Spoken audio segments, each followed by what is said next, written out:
Hello everyone, I am Dr. Judith Ebengo, and in this video I will be talking to you about nausea and vomiting in pregnancy. Nausea and vomiting is quite common in pregnancy and it is popularly known as morning sickness, usually because most episodes happen in the morning, and nausea and vomiting affects quite a lot of women.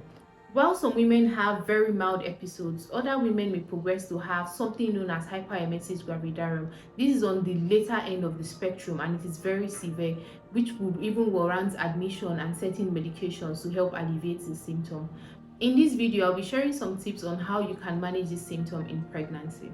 First, you want to consider eating small and frequent meals. Instead of eating a full meal for lunch, breakfast, or dinner, you may want to consider eating your meal in small quantities and more frequently. This way, your stomach is not empty, as an empty stomach can predispose to nausea and vomiting. And this way, you're not also overloading your system with food.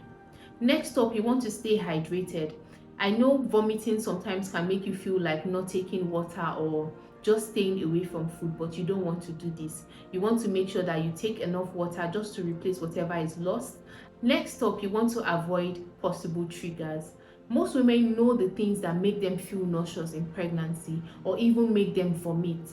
It is best that you stay away from these triggers because if you avoid them, then you're less likely to get nauseous. Another thing that some women try is ginger. Ginger has been found to be very helpful with alleviating the symptom of nausea and vomiting in pregnancy.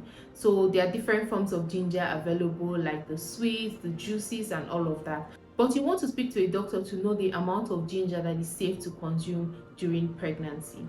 Like I mentioned earlier, you want to avoid an empty stomach. So what some women do is when they wake up early in the morning, they have crackers by their bedside or some nuts like groundnuts or cashew nuts, and they just take this to ensure that their stomach is not empty.